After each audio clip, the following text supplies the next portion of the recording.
Bonsoir tout le monde. Nous voici à la séance extraordinaire du Conseil municipal de Saint-Paul-d'Abbotsford, qui est toujours tenue en vidéoconférence en ce 9 mars 2021 à 18h30 approximativement, et à laquelle sont présents Madame la conseillère Mélanie Duchesneau, Messieurs les conseillers Mario Blanchard, Mario Larochelle, Robert Marchal, Pierre Pelletier et Christian Riendeau, et donc que je préside ce soir en présence aussi bien sûr de notre directeur général Jean-Raphaël Cloutier.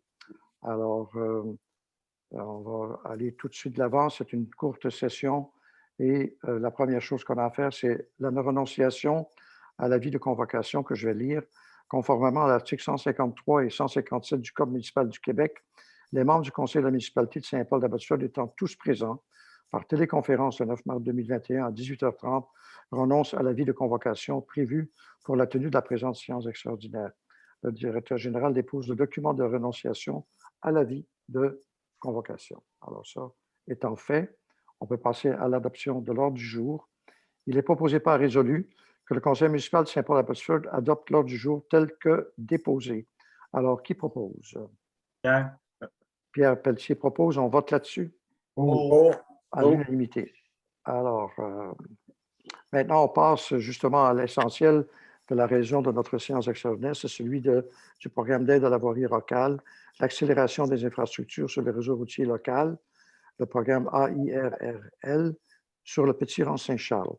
Attendu que le Conseil municipal a pris connaissance des modalités d'application du volet redressement et accélération du programme d'aide à la voirie locale, attendu que les interventions visées dans la demande d'aide financière concernant des routes locales du niveau 1 et ou 2 et, le cas échéant, que celles visant le volet redressement sont prévues à la planification quinquennale, triennale du plan d'intervention ayant obtenu un avis favorable du ministère des Transports, attendu que seuls les travaux réalisés après la date figurant sur la lettre d'annonce sont admissibles à une aide financière, attendu que le conseil municipal s'engage à obtenir le financement nécessaire à la réalisation de l'ensemble du projet, incluant la part du ministère, attendu que le conseil municipal choisit d'établir la source de calcul de l'aide financière selon l'option suivante, l'estimation dédatée du coût des coûts, et attendu que le directeur général de la municipalité agit à titre de représentant de cette dernière auprès du ministère dans le cadre de ce dossier,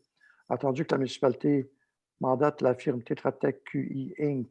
pour compléter la demande d'aide financière et la transmettre au ministère, ainsi que tous les documents additionnels et d'en assurer le suivi.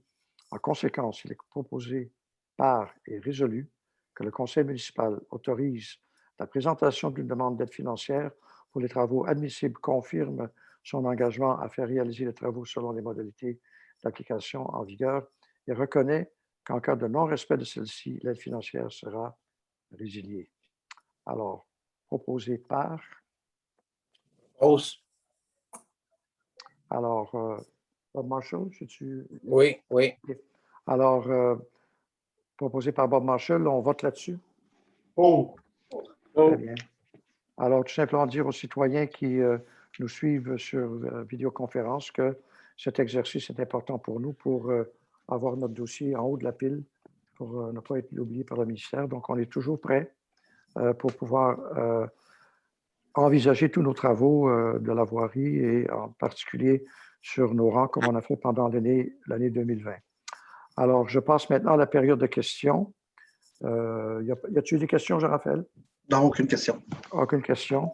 Alors, je peux passer à la levée de l'Assemblée. J'aurais un commentaire ici. Compte tenu que les citoyens n'avaient pas le procès verbal, est-ce que la période de questions pourrait être reportée à la prochaine Assemblée générale? En effet, oui. Oui, c'est une bonne question, Pierre, merci. Parce que c'est sûr qu'il n'y aura pas de questions aujourd'hui. Oui, parfait. Juste inviter les citoyens pour la prochaine réunion par rapport à ce sujet-là. Oui, excellent. C'est bon, c'est noté au procès verbal. Merci. Alors, on va passer à la levée de l'Assemblée suite à la demande de Pierre. Il est proposé par résolu. Excuse-moi, Christian, je t'entends pas. Moi, j'aimerais savoir, la question pour Jean-Raphaël, j'aimerais savoir le pourcentage d'aide possible, de subvention possible, 50 C'est 50 dans le projet AIRL.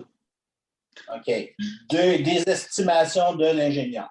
C'est ça, des coûts des travaux. 50 des coûts des travaux. Nous, on va se baser pour faire notre offre, notre demande d'aide financière sur l'estimation préliminaire de l'ingénieur. Et j'avais une deuxième question. J'ai vu qu'il y avait du carottage qui a été fait dans le Petit-Saint-Charles. Oui, l'année passée, oui. Pourquoi qu'il y en a eu dans le Petit-Saint-Charles puis dans le Rang-Papineau, il n'y en a pas eu, selon moi? C'est une bonne question.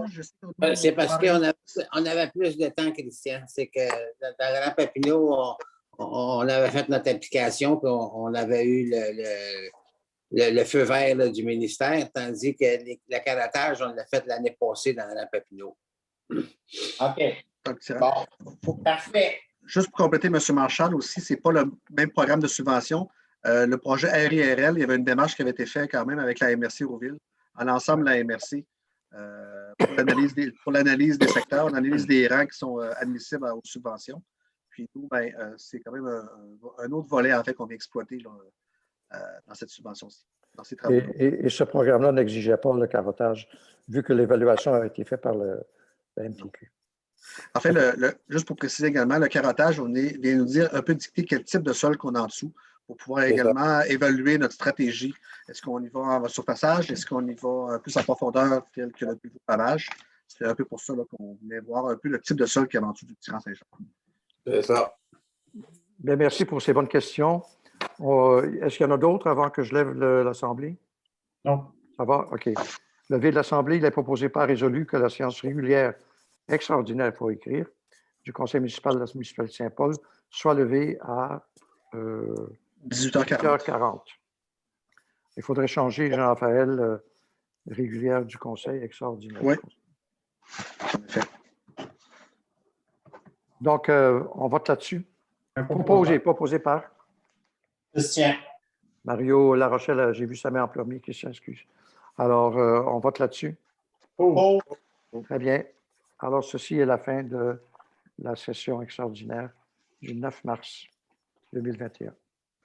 Merci à tous et aux citoyens. On va vous expliquer à la prochaine session un peu si vous avez des questions. Ça nous fera plaisir d'y répondre.